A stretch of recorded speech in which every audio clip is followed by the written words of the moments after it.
प्रेम से बोलिए शंकर भगवान की जय, गौरा माता की जय, कार्तिक गणेश की जय।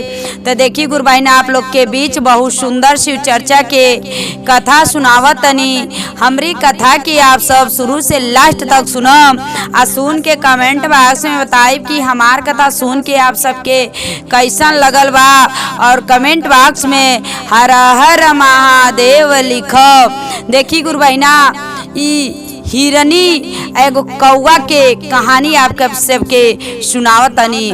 तो देखी एगो जंगल रहल, ओ जंगल में एगो हिरनी रहली, ओ जंगल में एगो हिरनी रहली वो एगो कौआ रहने। देखी कौआ रहने जौन हिरनी बेचारी रहली तो प्रतिदिन हिरनी के जाके गटई पे पीठ पे हमेशा जाके आ कौआ उड़ के बैठ जात रहने, अब बैठ के अपने ठोड़े से हमेशा हिरनी के मारत रहने।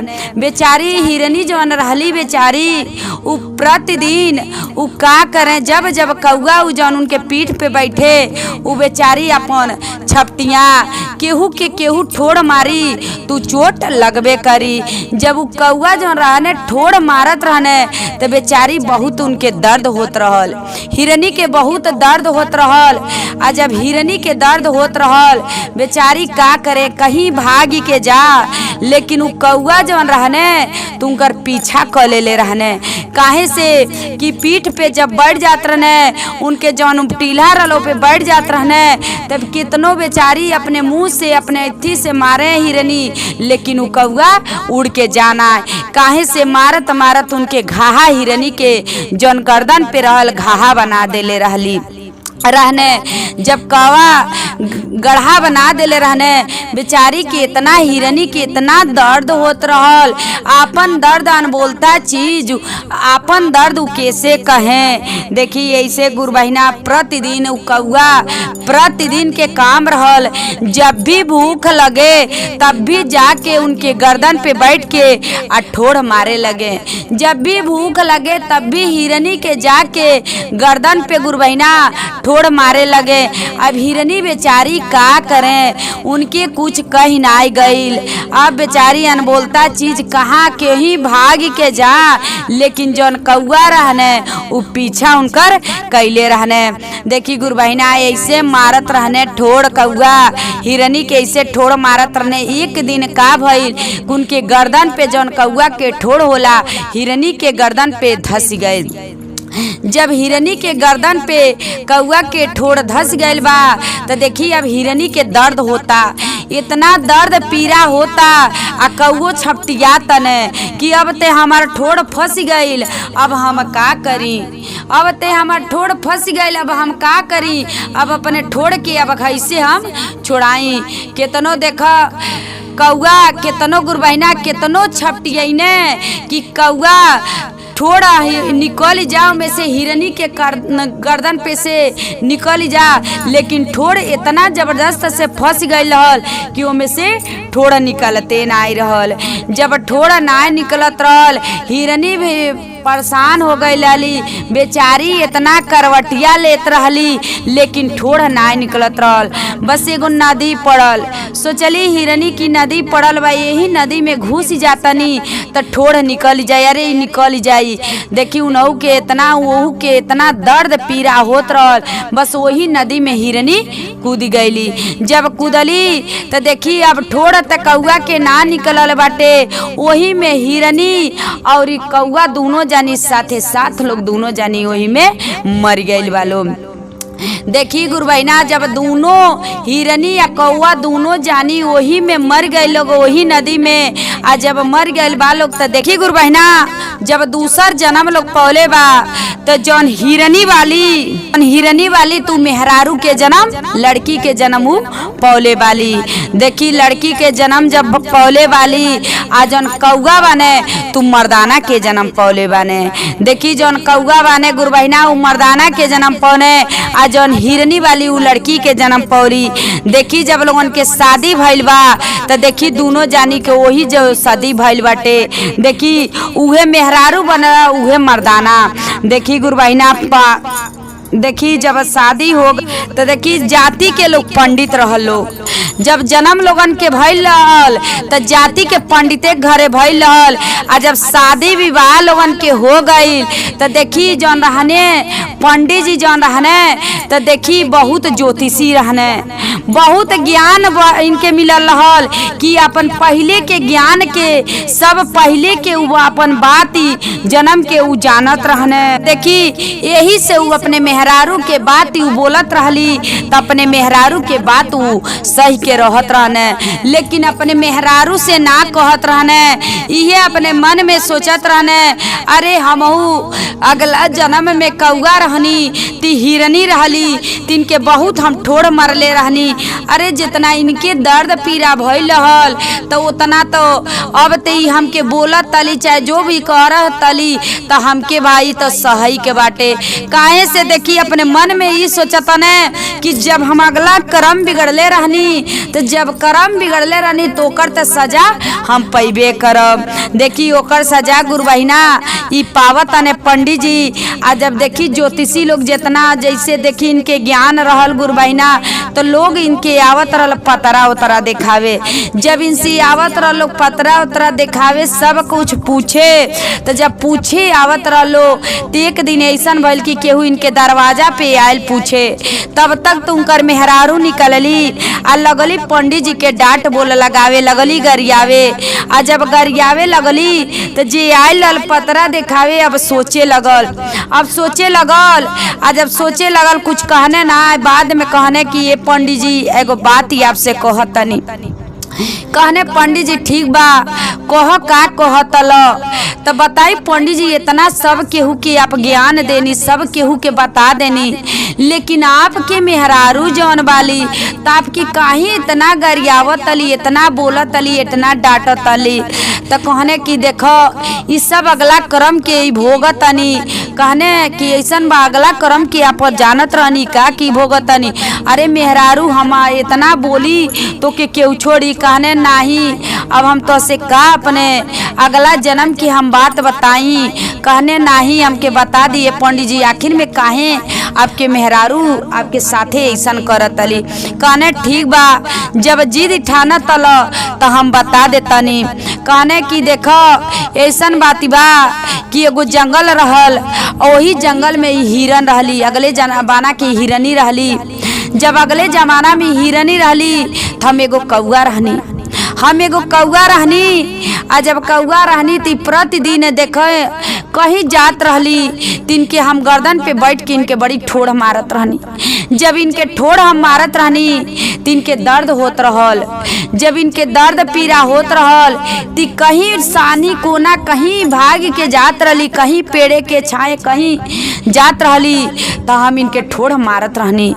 एक दिन का भइल कि इनकर जौन गर्दन पे रहल तो मारत मारत हम घाहा बना देले रहनी और वही पे ठोड़ मारत रहनी।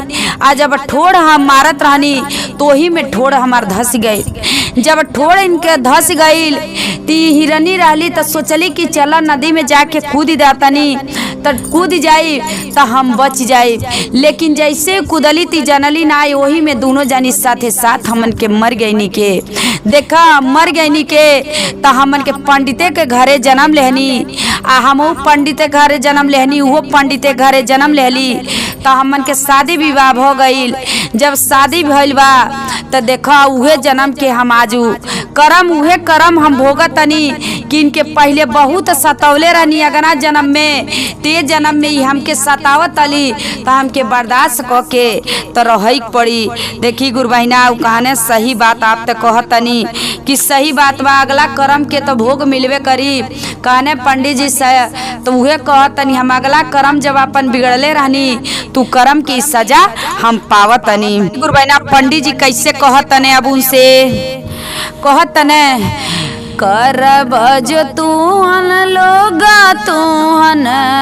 करमावा हो, उतने करमवा जके लिखाई है हे राम। जितना करमवा तू बनाई बजो तने जो, शिव गुरु के लगवा लिखाई हो राम। सर देखा ताने हो जो बतिया हो, काही जो ही होला धरती लोकन हो राम। कहतने कि देखा जवन करम तू करब उ करम सब जाके एगो कापी पे लिखाता कलम पे। तेही से कहल जाला कि कबो गलती ना कल जाला। आज हम जानवर रहनी, उ जानवर रहली, हम पछ रहनी, तो उनकी इतना सतौले रहनी। तो जब सतौले रहनी तो इंसान के जन्म में उ हमके इतना सतावत अली, तो हमके ओकर सजा मिलता, हमके सह के रहे पड़ता। तू सब देखी उ सब केहू के कर्म के बारे में, उ अगला भविष्य सब केहू के अगला जन्म के बारे में उ देखी पंडित जी सब जानत रहने। गुरु बहिना सब जानत रहने तो सब बता देत रहने। तो देखी यही से गुरु बहिना कहल जला कि कभी जे गलती कैले रही अगला जन्म अगला बिगड़ले रही ते जन्म में हमके भोगे बा। तो पंडित जी अगला जन्म बिगड़ले रहने कि अगला जन्म रहली जानवर ही रहने, पछ तो बड़ा सतौले रहने। ते जन्म में जब सजा इनके मिलता तो के बर्दाश्त करके बाने। हर हर महादेव। प्रेम से बोलिए शंकर भगवान की जय, गौरा माता की जय, कार्तिक गणेश की जय। तो देखिए गुरु बहना आप लोग के बीच बहुत सुंदर शिव चर्चा की कथा सुनावत तनी। हमारी कथा की आप सब शुरू से लास्ट तक सुनो, सुन के कमेंट बॉक्स में बताई कि हमार कथा सुन के आप सबन के कैसन लगल बाटे। कमेंट बॉक्स में सुन के हर हर महादेव लिखम। देखी शिव चर्चा में पशु भइल चाहे जानवर भइल, कोनो भी जीव जंतु भइल, सब कुछ देखी सब केहू भगवान के भक्ति करेला। तो देखी कहीं चर्चा होता तो पोखरी में मछली बाटी, तो कैसे देखी चर्चा की कथा कैसे सुनेली। तो आप सब गुरु बहिना हमरे कथा के सुनी। देखी एक गांव रहल, वो गांव में एक जानी के घरे शिव चर्चा होत रहल। अरे हर सोमवार के अब मंदिर रहल, हर सोमवार के अपने घरे शिव चर्चा करात रहली। और गांव के जौन मंदिर रहल वो मंदिर पे प्रतिदिन वहाँ शिव चर्चा होत रहल। प्रतिदिन देखी गुरु बहिना वहाँ शिव चर्चा होत रहल। अब मंदिरवा के किनारे पोखर रहल, मंदिरवा के किनारवा पोखर रहल, तो पोखरिया में बहुत मछली सब रहली। जब चर्चा होत रहल तो में से मछरिया एगो सोचली कि काहे यहाँ भगवान के भक्ति होता, तो काहे हमारे डाड़े आके हम काहे चर्चा ना सुनली।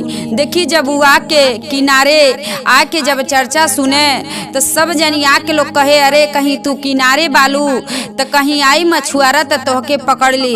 कहली ना, हमकी चर्चा सुनत के बहुत अच्छा लगता कि हम चर्चा सुनम।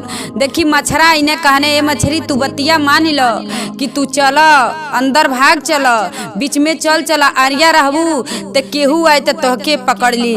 देखी मछली के तो चर्चा जौन सुन के बहुत अच्छा लगत रहल। अब प्रतिदिन वहाँ मंदिर पे शिव चर्चा होत रहल।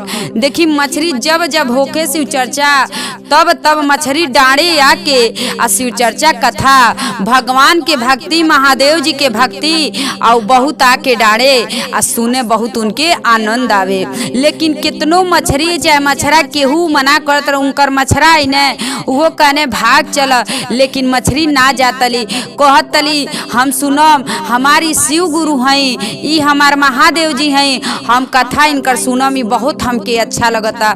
देखी ना मनले वाली ऐसे चर्चा कथा हो ताटे आया के डाड़े सुनत अली, आके डाड़े सुनत अली।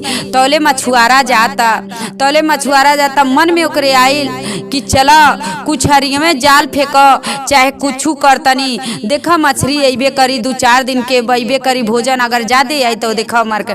देखी ऐसा महादेव जी के देखी लीला केहू नहीं जाने ला गुरु बहिना। मछली जब जाल फेंकने तो मछली वही जाली में आ गईली।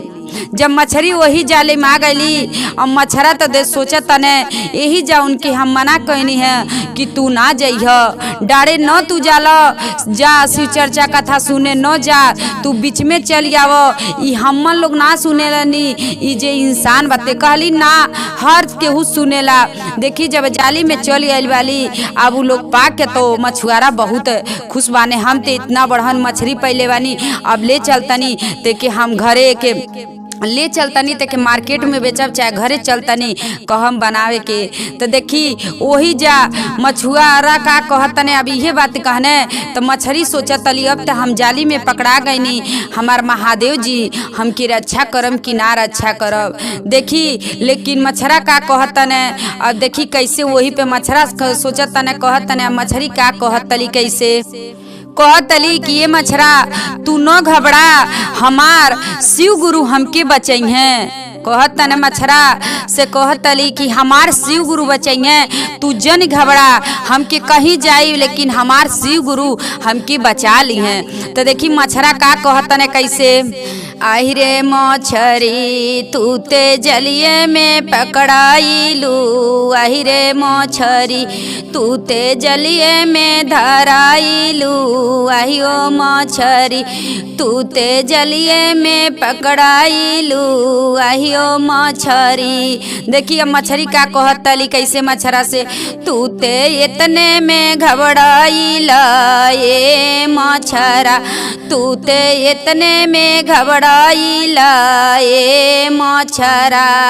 अरे ये मछरा अरे ये मछरा तू ते इतने में घबराईला ये मछरा। तो कहतन का मछरा तो हर शिव गुरु कहाँ गई ने ये मछरी तो हर शिव गुरु कहाँ गई ने ये मछरी अरे ये मछरी अरे ये मछरी तो हर शिव गुरु कहाँ गई ने ये मछरी।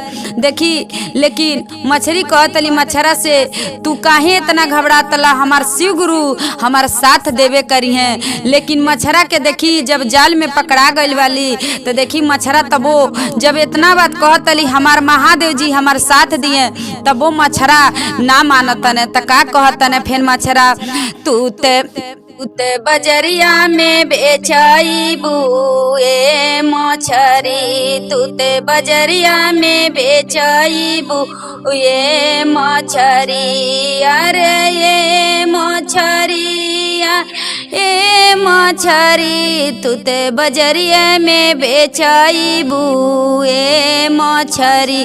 देखी तो मछली कहतली तू ऐसन काहे कहतला हमार महादेव जी हमार शिव गुरु साथ दे में जब इतना तो कहतली क्या मछली तू ते इतने में घबराईला ये मछरा तू ते इतने में घबराईला ये मछरा अरे ये मछरा अरे ये मछरा तू ते इतने में घबराईला ये मछरा।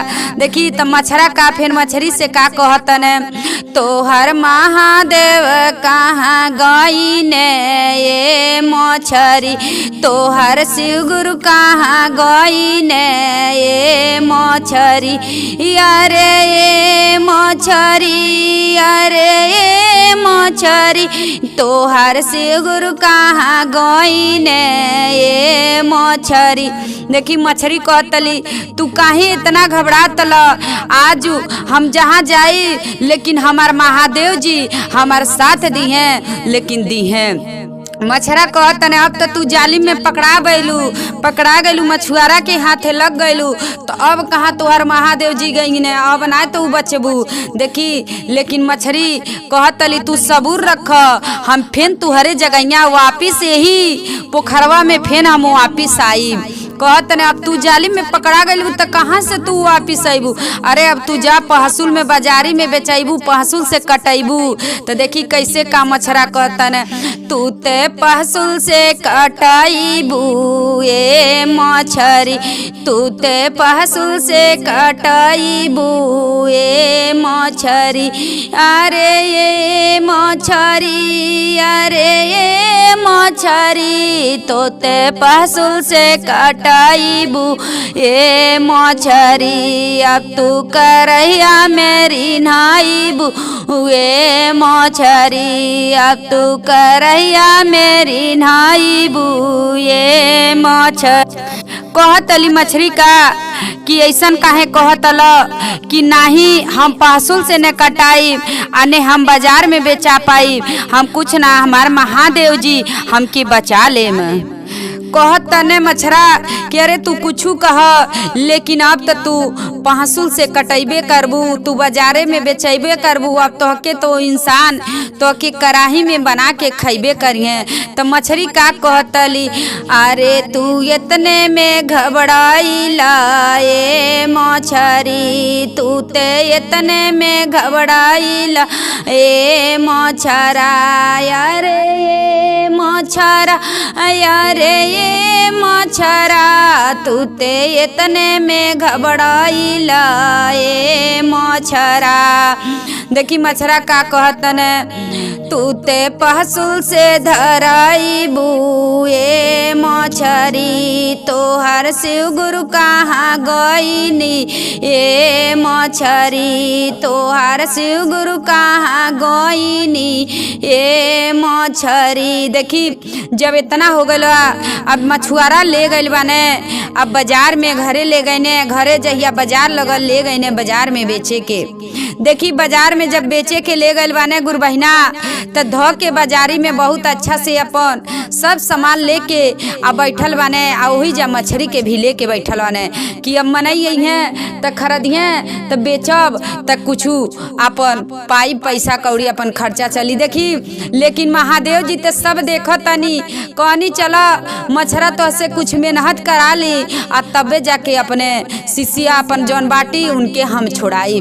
देखी मछरा तो इतना मेहनत कईने, यहाँ से तो ढो के ले गईने घरे, आ घरे ले गईने, घर से ले गईने बाजार में। आज जब बाजार में देखी गुरु बहिना जब बेचे गईने तो देखी जैसे केहू आइल उनके लगे बैठ के खरीदे, वो मछुआरा के लगे जैसे केहू आइल खरीदे वैसे बहुत तेज के आंधी आ पानी साथे साथ आइल। आंधी जब बहे लगल तो सब बाजार वाले अपन अपन ऐसे उड़ावे लगने। लेकिन देखी अब वही जब पानी इतना बरस से लगल, अब जब आंधी आई तो साथ में पानी आई, आ जब पानी आयल तो देखी केहू अपन सामान ना बिटोर पाव। देखी मछली कितना जानी के साथ, कितना जानी के जान बचौले वाली महादेव जी, उन्हीं के चलते कितना जानी के जान बचौले बने। जब वही जब बाढ़ी तरह से देखी पानी आयल बा, सब के मछली वही में छटके लगल वाली। देखी यो साथ में अपन दह गईली, आ जब दह गईली देखी अब मछुआरा तो सोचे लगने देखा हमार बेचाऊ नहीं पौल, जैसे उनके दुकान पे केहू आइल खरीदे वैसे आंधी पानी साथे साथ आई। देखी मछली के तो जान गुरु बहिना वही जब बच गई। आ जब मछली फेन तैरत तैरत अपन वही पोखर में फेन गईली तो मछरा से भेंट भइल। तो मछरा से का कहतली, हमार शिव गुरु हमके बचावाने ये मछरी, हमार शिव गुरु हमके बचावाने ये मछरी। अरे ये मछरी, अरे ये मछरी, हमार शिव गुरु हमार महादेव हमके बचावाने ये मछरा। अरे ये मछरा, अरे ये मछरा, हमार शिव गुरु हमके बचावाने ये मछरा। कली कि देखला तू बात ना मनला, हम भले से का डारे, हम जाके भगवान के भोलेनाथ के हम मन से पूरा हम चर्चा सुनत रहनी। जब हमके मछरा पकड़ ले हने तो का हम तो से कहानी ने इतने में तू घबरा ना, हम हर चीज से बच के हम आई। तो देखनी महादेव जी उनके इतना मेहनत करौने, इतना इतना मेहनत करौनी आ मेहनत जब कैने इतना तब वही जानी पानी आइल आ वही जा हम दहत के तोहरे लगे चली आइल बानी। तेही से कहल जाला गुरुवैना तन मन धन लगा के एमे ही ना कहल जाला कि जीव जंतु पशु पक्षी ना चर्चा लोग सुनेला, सब केहू चर्चा सुनेला। हर हर महादेव।